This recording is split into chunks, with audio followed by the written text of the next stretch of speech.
Welcome back to This Day Live, the Sunday talk show here on the Arise News channel.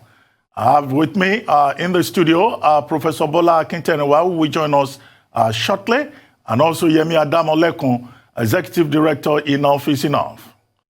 As the COVID-19 pandemic of 2020 rode roughshod over people's lives and livelihoods, Nigeria, like most countries around the world, plunged into a recession and bore the hallmarks of socio-economic upheavals. While the economy, according to many experts, is expected to exit the recession in 2021, the resurgence of the pandemic continues to pose a threat to global economic recovery. The pandemic aside, Nigeria's prospects continue to be hobbled by rising insecurity, ethno-religious divisions, surging prices and unemployment, an uncertain and warped policy environment, as well as corruption, which all combine to hurt the country's investment and economic prospects. On the socio-political side, the hashtag #EndSARS protest, a historic movement led by Nigeria's youth revolting against entrenched injustices and a rigged political system in a way this nation has never quite seen before, rattled Nigeria's ruling class. This group, which makes up about 60% of the country's population, elevated political and social discourse in the nation, leading to the formation of new youth parties and even causing larger political parties like the People's Democratic Party to open registration for new party members. Joining us now to look at all these issues and to discuss Nigeria's economic and socio-political outlook in 2021 is Mrs. Oby Ezekwesili, a former Minister of Solid Minerals, former Minister of Education, and a former Vice President of the World Bank's Africa Division. Welcome to the show, Mrs. Ezekwesili. Great delight to have you on This Day Live. Thank you for joining us. Thank you very much, Ruben. Thank you very much. Yeah, before we begin to talk about the general outlook, let's just step back a bit into the year that just ended. A few days ago, well, we may say so safely, I guess, the president of Nigeria was saying that the year 2020 was a year of COVID-19 and a major turning point and a very testing period for Nigeria. Some people argue that the president was merely giving excuses. But some people say, well, he's quite right. But in your own view, what are those other challenges beyond COVID-19 that we face? And what are those lessons that we need to take forward as we step into the new year? Well, I think that before COVID, Nigeria was already in a state of distress, economically, socially, politically, security-wise, and even in terms of diplomatic activities. The thing, though, is that the pandemic did have a significant impact on Nigeria, because Nigeria, like most other countries that are monolithic in terms of their sources of external resources in the form of foreign exchange, export being dominated by oil, more than 85% of the money we spend in public budget comes as a result of earnings in oil. More than 90% of our export is oil. And when you think in terms of the sensitivity of oil to global situations like a global health pandemic, then you can understand that it did have a material impact on Nigeria. But we were already in a state of fragile growth. Our growth was, very stuck in low levels, slow growth of less than 3%. And our population growth rate is just about that 3%. So we were already in crisis when crisis ensued as a result of the health pandemic. So the president cannot entirely be wrong in saying that the health pandemic had an impact. But the president can also be taken to task for not, taking ownership of the failures that, existed before the pandemic. Well, going forward, another major event occurred on January 1, 2021, which is the kicking off of the African Continental Free Trade Area Agreement. Are we in a very strong position to benefit from this agreement, which we adopted a bit late, some people argue, and which we eventually ratified along with 33 other countries out of the 55 in Africa? I think that one of the most historical things that has happened on our continent is the ratification of the Free Trade Area Agreement. I think that the two economies of South Africa and Nigeria, the anchor economies on our continent, really have a lot to do in making that agreement worth the while. The largest trade area in the world potentially is our continent.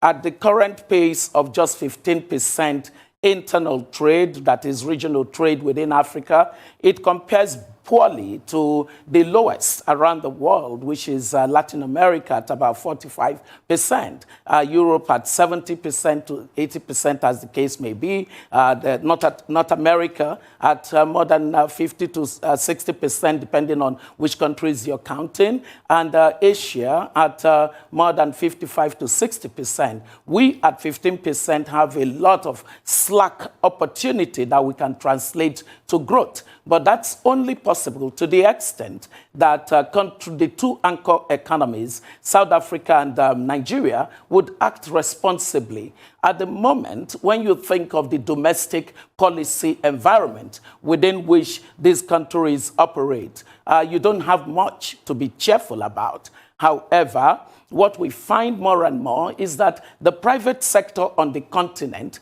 they are finding themselves. You know, what would be great would be if they actually had the policy environment and they had the institutional, context that enables, and then they also had the kind of serious investment in the necessary public goods, especially critical infrastructure, integrating points of growth on the continent in order to enable the kind of economies of scale that is possible in our private sector activities on the continent.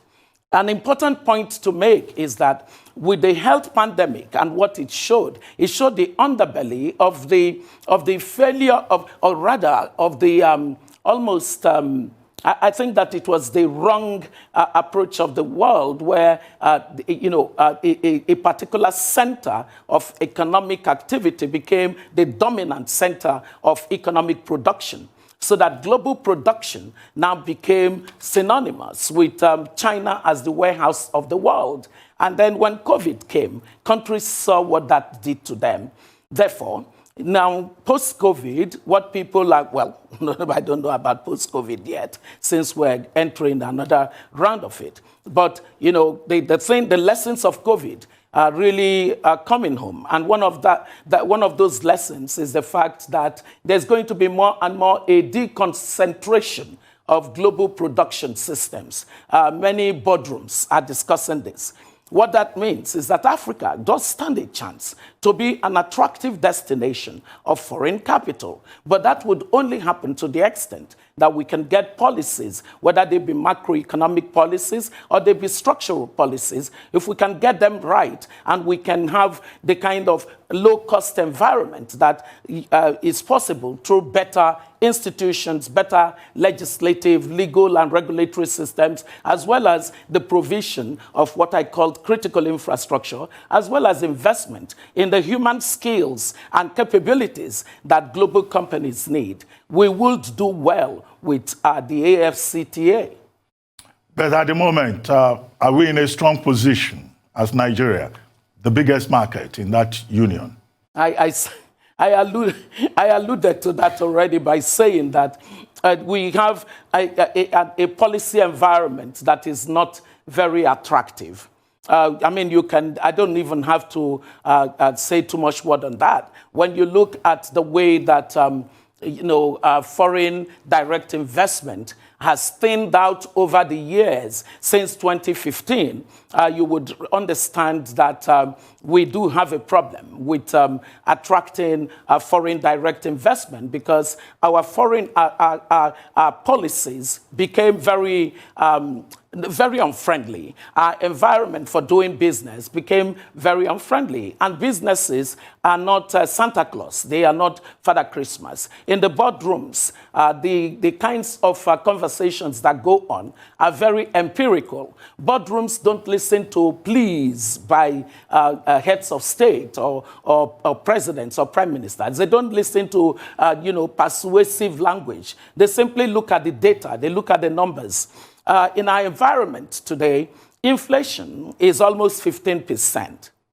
In our environment today, our slow growth has meant that expanding opportunities of increased income for both low income and middle income is thinner than it used to be.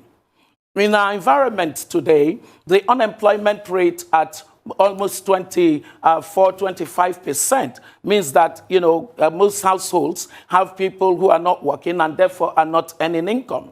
So when you look at so many of these kinds of indicators, you find that it limits the opportunities for businesses. And so businesses would look for the most interesting environments in order to send their capital. In a world where there is so much money looking for where to make some significant profit, our country, with the population, is still struggling to attract as much as we should. As a matter of fact, the people holding up us as a country today would more likely be the diaspora Nigerians who are sending 23 to 25 billion dollars in diaspora remittances. They are the ones giving social safety net to the poor in our midst. The money that they send home is greater than the kind of development assistance that this country gets in total. So we do have an issue that we must fix. And structurally, I don't think that we're yet having that conversation. Well, a third issue, as we stepped into 2021 on January 1, something else was happening in Europe. Brexit happened. The EU was shaken because Great Britain, United Kingdom moved out of that union. Even as we started talking about integration and cooperation and continental free trade in Africa. But what opportunities are available for African countries with this situation now in Europe in relation to relationship with the United Kingdom and also existing agreements with the European Union? Well, what it essentially means is that we're going to have bilateral relationship with the UK that is outside of Europe, continental Europe. What it means is that the UK is going to try to make a case for the strong historical ties that it has with the continent, especially with countries that were erstwhile colonies of the UK. Now, what that also means is that they're going to be talking about the Commonwealth more and more. And they're going to be designing trade systems or trade preferences that would be interesting. The thing that would happen is that African countries, especially countries like Nigeria, are going to have to look at the UK as the UK without some of the bells and whistles that held certain preferences outside of the purview of Nigeria-UK relationship when the UK was part of Europe. On the side of Europe, Europe wants to continue to be the significant trade partner with Africa. The economic partnership agreements that continue to be the instrument with which it seeks to engage the continent would require a lot of conversation, especially with the COVID era. I mean, there is such material change of economic structures that are coming with, or that is coming with the health pandemic. The global risk assessment issues would be affecting the way that countries are positioning themselves in relation to the rest of the world. So what it means is that the continent should not at all be totally without a strategy. There has to be a coherent strategy that the continent must design for itself. And especially a country like Nigeria needs to lead that conversation on how does Africa want to engage with the economic system of the world. Now that it's almost as if it needs to go back to the drawing table.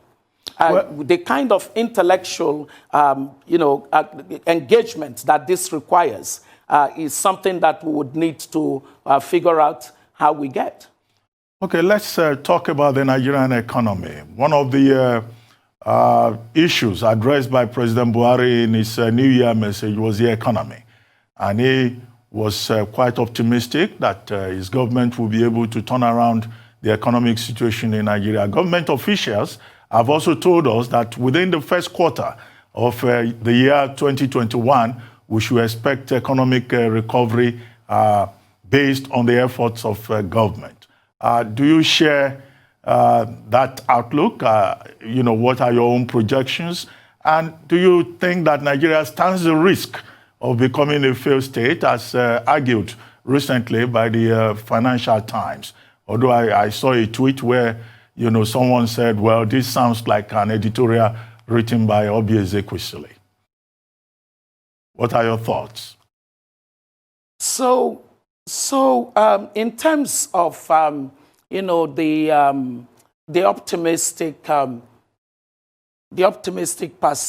perspective of the government and its cheerleaders, I would say that I really wish that analytically and empirically they could be correct. I mean, who wouldn't want this country to go back to the experience of solid growth that we once were associated with? Over a period of almost a decade and a half, this country was growing at an average of 6 to 7%.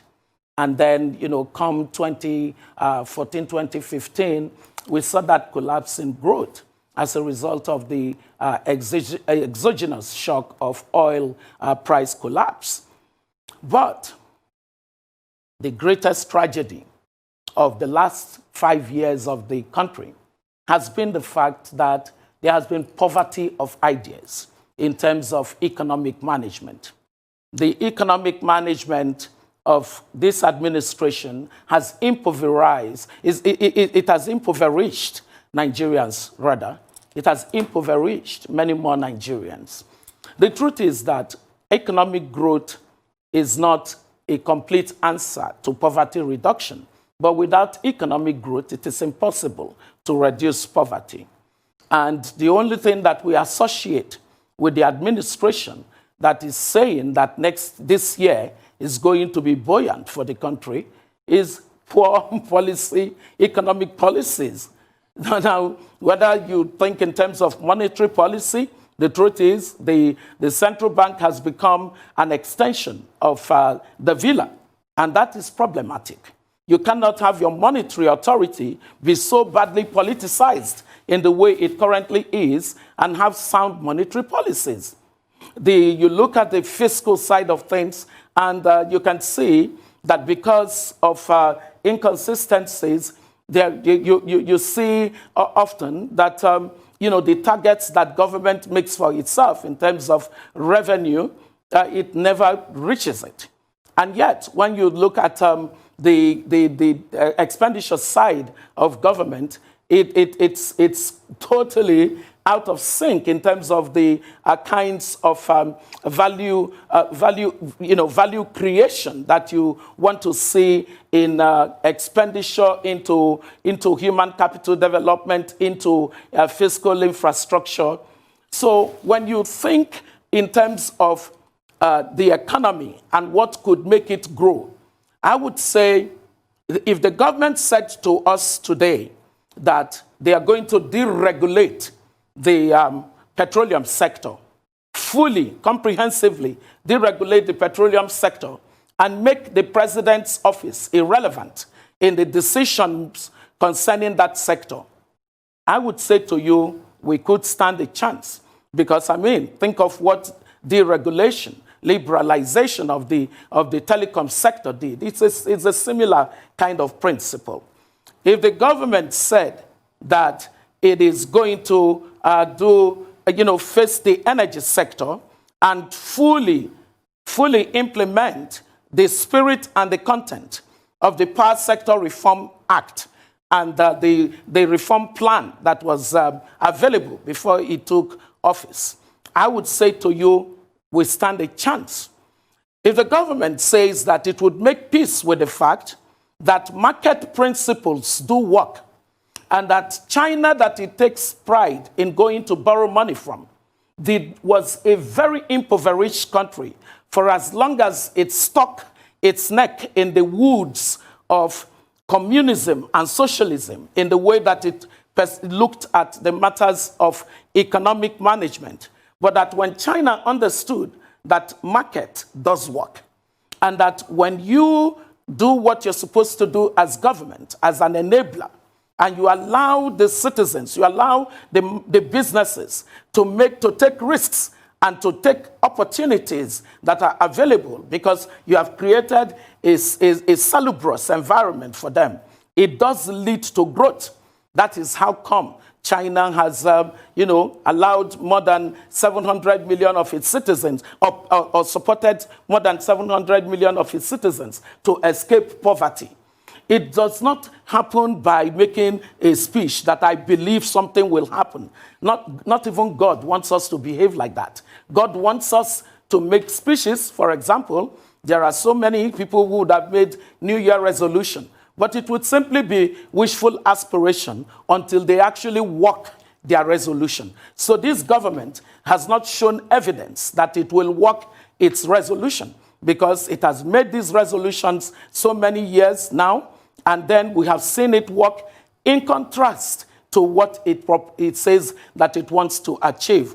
But as one who would always look forward to better economic environment, I just hope that by some dint of fortune, that they would understand that when people talk to them about the matter of poor management of the economy, it is not out of anything other than the fact that countries have shown that if you do follow the right economic policies, if you take the right economic stance, and you truly enable the private sector to operate without harming them in the way that harmful policies have happened. I mean, think of what happened. You closed the border. Precisely for what? Has this government evaluated the effect of that border closure on small businesses in this country? Does this government realize the damage it did to many sectors in this economy as a result of that singular act that just didn't make any sense?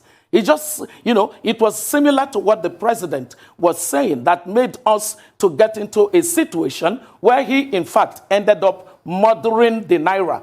When the president took over power in 2015, the situation that he had on hand, he could have handled it differently. The Naira could have found a good positioning by sort of, getting its new level.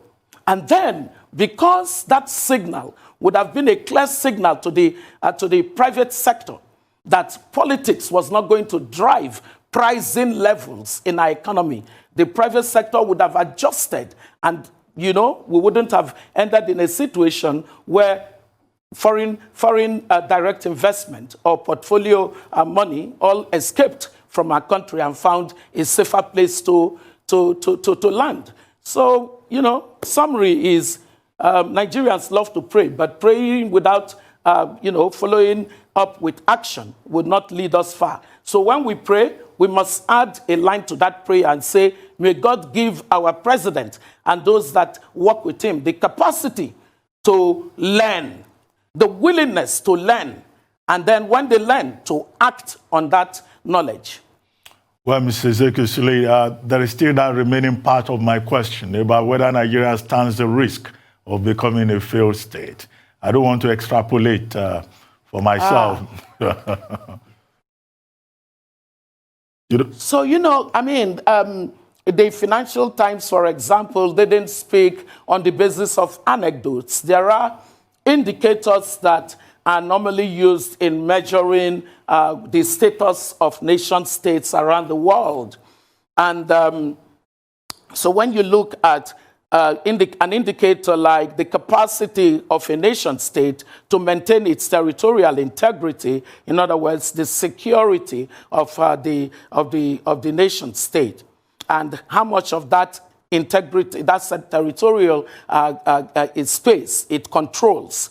Well, you can see that we do have serious problems. I was reading that a number of villages from the president's state, Katsina, decided to go on a protest, and that they have warned that they would arm themselves in order to protect themselves, since the Nigerian state has failed to protect them.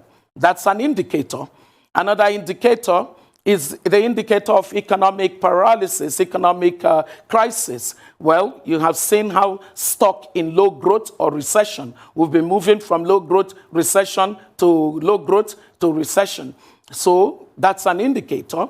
Other indicators include things like, the social dislocation.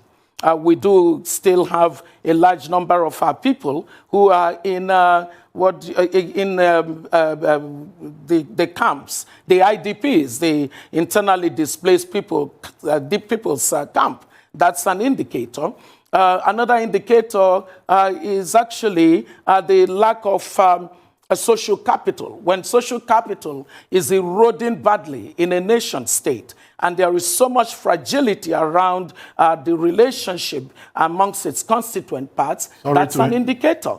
So all of these indicators, economic, social, political, military, security, all of these indicators go together to paint an image of a weak entity of a nation state. On that note, Madam, depending on on that note, sorry to interrupt you, we'll take a short commercial break, and then when we return, the conversation will continue. Please stay with us.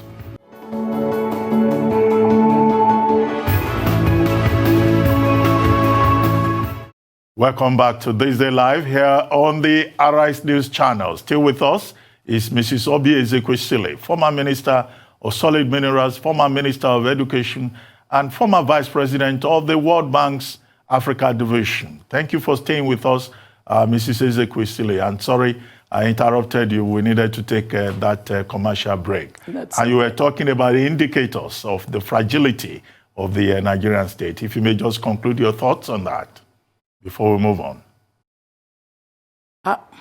Yes, so I was going to end that by saying that in the fragility index, global fragility index, I think it measures more than 140 countries. Nigeria happens to be, for 2019, I think it was either the 14th or the 15th most fragile country in the world. When you are occupying this kind of a neighborhood in the neighborhood of countries, and your neighbors are countries like Somalia and Sudan and Afghanistan, and you know that there is a problem. So that fragility is something that we must address. So in effect, the Financial Times was not being nasty to the president of Nigeria. I mean, what business do they have, picking on our president or on our country? They were just reporting facts. And that's another thing that the government needs to learn how to respect. It needs to learn how to respect facts and, stop embarrassing the citizens by picking up quarrels when things that are objectively established are being spoken. Well, I would have loved to ask you more questions on the economy, budget 2021, for example, and the total debt stock of Nigeria. But if we still have time, we'll come back to that. But you've been quoted as saying that the best way to fix Nigeria's many problems, whether socio-economic, is to fix politics. How do we fix politics? Who is going to do it? Where are we going to get that critical mass that will effect that change from? I know you've taken a step by setting up a school of policy and governance, and there is a curriculum in place, but how do we do it? Can we really fix Nigerian politics?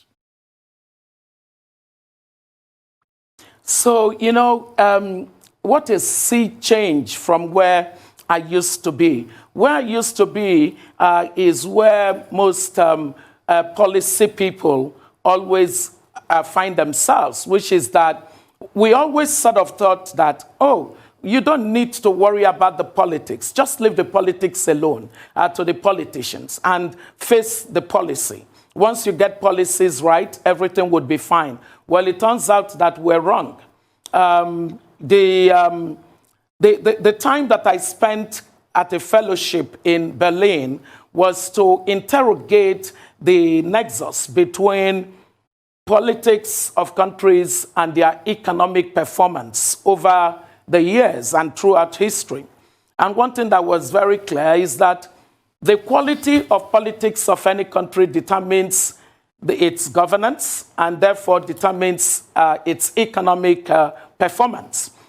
Any of the countries that we envy, their performance so far economically, a lot of it came when they managed to settle certain issues around their politics. Because political institutions always create the basis upon which an economy would function, family would function, community would function, anything, businesses would function. So economy is dependent on quality of politics.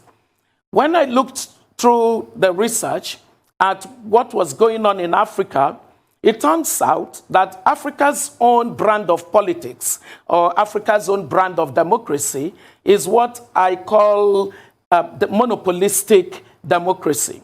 Monopolistic democracy in the sense that in a normal democracy, it almost resembles what you see in a market space where you have the buyer and you have the seller. And in most cases, you have a regulator.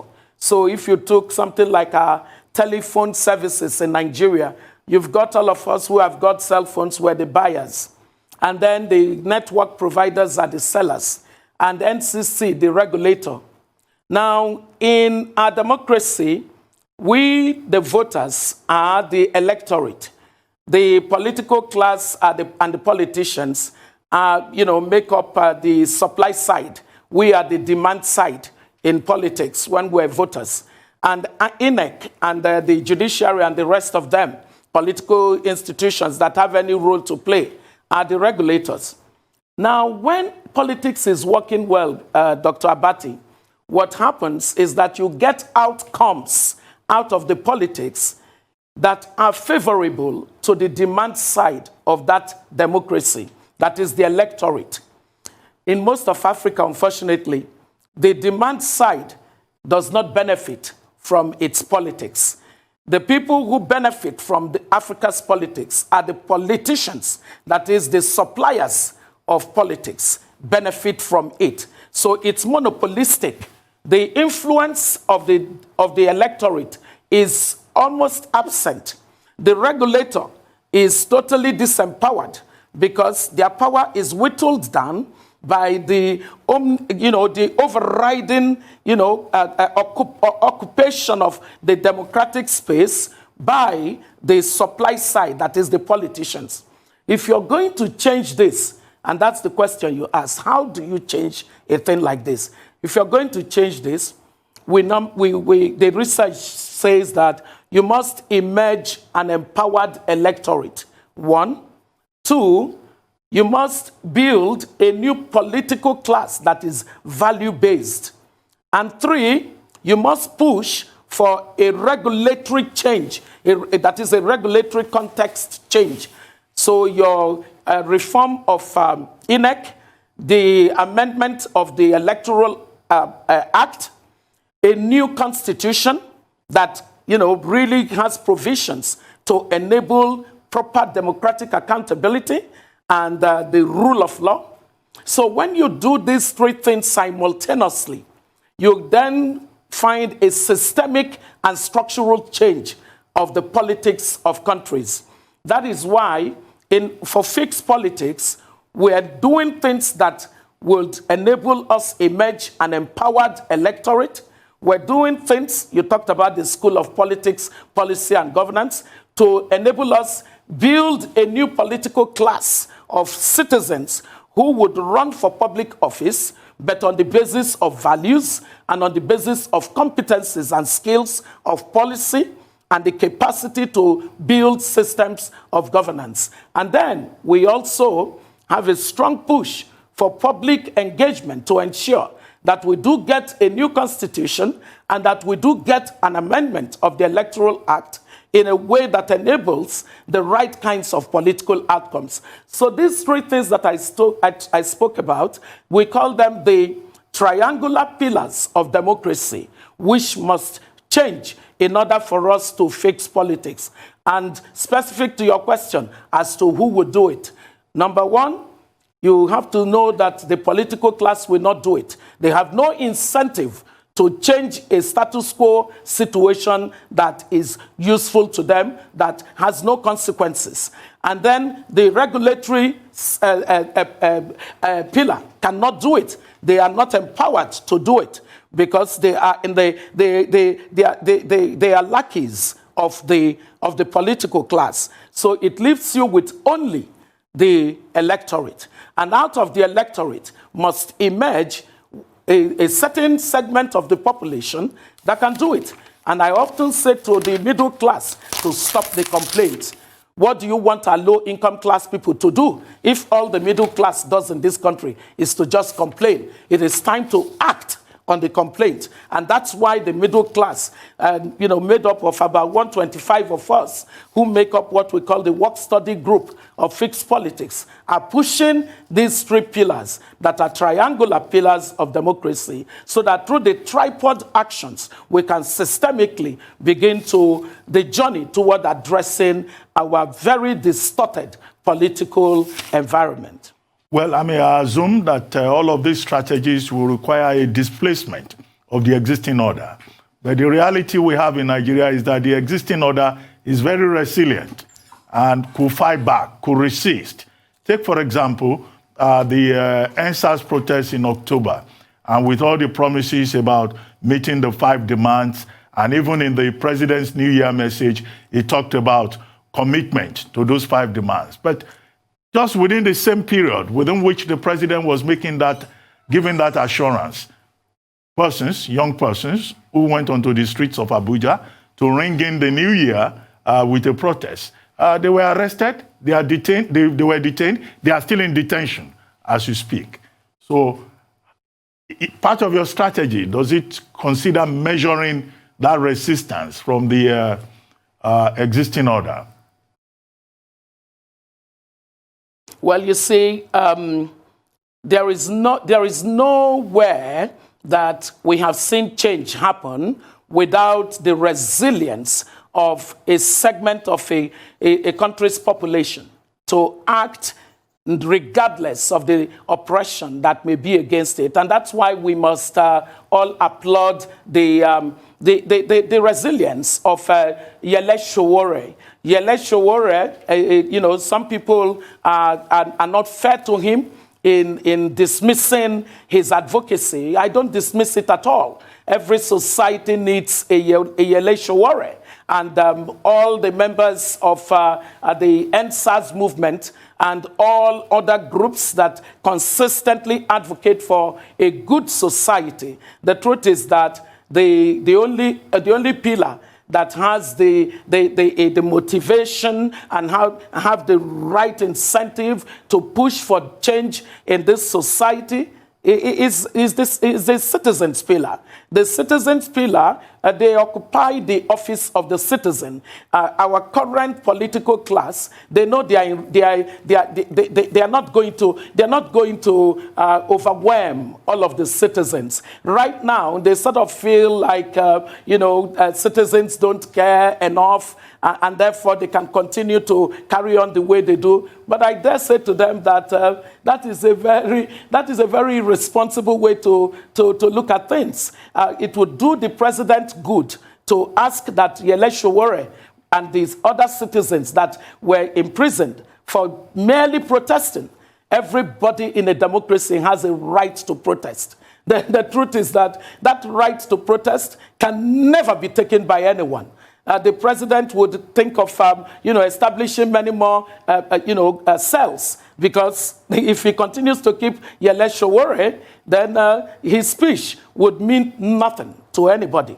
Not as if to say many people, bothered to believe what he was saying, because what we have consistently seen over the last 5 years is a president who says one thing and does an entirely different thing. So if he wants to prove that this is a new year and that he has turned the corner, then let him allow Yele Sowore and the others to come out. As for us, for those of us who believe that any decent society is a society where the voice of citizenship is respected and must be respected, we're going to continue to talk. Oh my God, do you see the number of people that they hire to come on my timeline to insult me every day? I don't care. It's like cricket singing. So for me, we must stand for a decent society, regardless of whose ox is God. The more citizens will do this, the better for our society. So that this political class, who, by the way, make up less than 2% of our population, they're not even up to 2%, not even up to 1%. The total number of political offices in this land, I don't think it's up to 5,000, if you included local governments, that is. But if you just stopped at state level and federal level, it is less than 3,000. How can this set of people hold an entire country to ransom? And people sit around, just in helplessness, saying, hey, what can we do? You can do a lot. On that note, you can do a lot. At this the point, citizens of this country must do a lot to let the political class know that we've given them the signal that enough of the failing. This failure is unsustainable. Madam, let it end. We need to take another short break. We'll be right back. Please stay with us.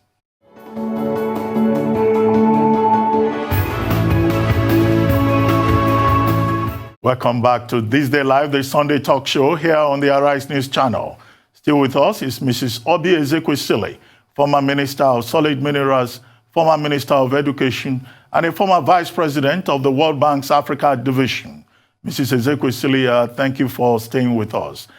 Before we went on break, you were talking about the right to protest and the arrest and detention of Yele Sowore and others. I don't know whether you still want to add to that, or I should just move on. Yes. I have said that the EndSARS protests that we saw last October, that was just a dress rehearsal. If the president knows what is good for this administration, they need to open up their minds to the fact that you can't suppress the citizens in a democracy in the way he's doing. Look, the democracy was hard won. It was fought for by many people. I was one of the leaders of concerned professionals in my time. We fought for this democracy. So the president can't coast into the villa and assume that he can trample on the rights of citizens. And his supporters cannot even begin to redefine the meaning of democracy to us. The citizens of this country have a right to protest as long as their protest is conducted in a way that is not harmful to society or to any other person. They have their right, unfettered rights to protest. When we protested during the period of the previous administration, under the PDP administration of President Jonathan, then there was a certain commissioner of police in this Abuja who said to us that he had banned protest. and that we should never be seen at the Unity Fountain. We said to him that, who are you talking to? Who are you talking to, Mtimbu? You don't know what you're talking about. This is a democracy. We went to court. Falana represented us in court. We won. And in fact, I don't even know whether the damages were given to us. Maybe they did not give us, they didn't give us any award of damages. But if they gave us, we would have claimed it and given to the motherless children. Because we needed to prove a point that this is a democracy. You can't trample on the rights of citizens. So that the case that we won, it subsists. So Yele Sowore and those who went out to protest in Abuja were well within their rights to protest. So President Buhari should know that keeping them in prison is unconstitutional and is illegal detention. I want to also say that, look, you see, the NSAS young people had 5 things that they were asking for. The government has not acted on most of the things. But it even froze the accounts. You know, the sadness of it was that a whole central bank allowed itself to be dragged into the political murky waters of the administration by freezing accounts of young people who were protesting. Some of the young ones who tried to leave the country, they are harassed at the airport. What are we practicing? Is this democracy? President Buhari needs to know that this is a democracy. We, the citizens, insist that we are in a democracy. This is not military rule. And the last point that I want to make is that, look, I have said it publicly. The president is not governing the country. Nigeria is not being governed right now. The truth is that Nigeria is on autopilot. And we need to establish whether indeed President Buhari still has the capacity to govern the country. I do not think that the mental and physical alertness that is required for discharging effectively the office of the president in this country is available to President Buhari. I do not think so, but I cannot speak as a doctor. That's why I have asked for a medical panel that is independent to establish whether President Buhari is in a state of mind and physical alertness to undertake the duties of the president of the country. Because when you see how awry things have gone, you know that, look, we are on the precipice. Let me tell you, if God were not Nigerian, what we have seen in the last couple of months, with a president who does not even realize that the country is in trouble, that the country is in crisis, and then you have a few hangers-on whose business it is to pretend to themselves in their echo chambers that everything is fine. All is not well. If nobody would say it, Ezekwesili would say it. All is not well. And we need to establish whether the president can continue to perform this duty at this level of low equilibrium productivity for the entire country, or we want to make the right call for the sake of our children, especially.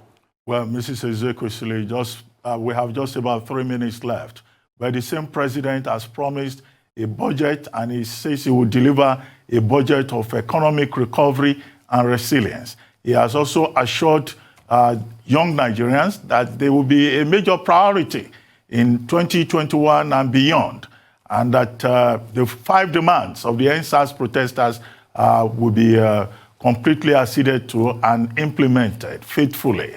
I mean, that shows quite some commitment. Don't you think so? We have just 3 minutes to go. That shows a good speech. The commitment would be in the actions that follow. That shows a good speech. He says he would do right by the young ones. I can't wait for that to happen. I would like the young ones to feel like they won when they went out there to establish that they had been treated unjustly by the state institution, and that they laid out a couple of demands and that those demands were met. When the president acts I would be one of the first people that would congratulate him and sing his praise. The second point to make within the next 2 minutes is that, look, I'm trained to look at budget.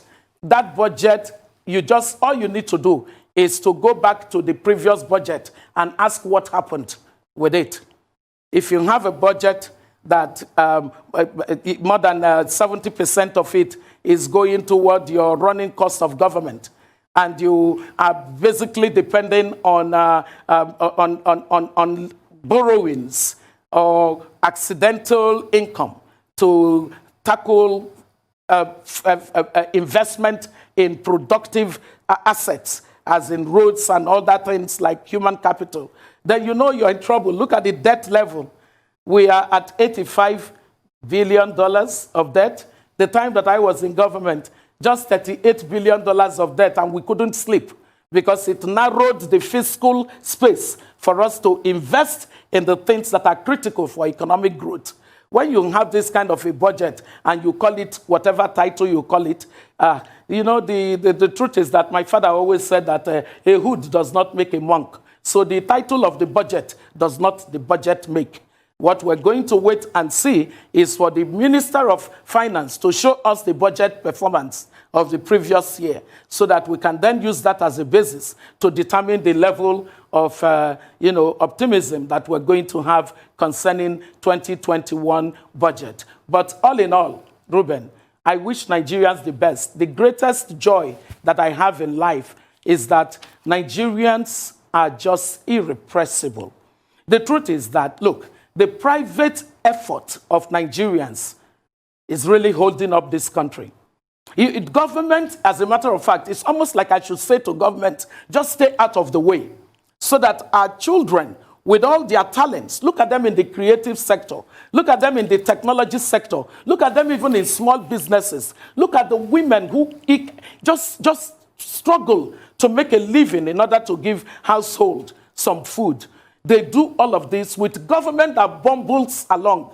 The political class of this country is the greatest curse upon the nation. But this curse will be dealt with. It will be dealt with. And Nigerians will be the greatest people on the face of this earth because this country is blessed.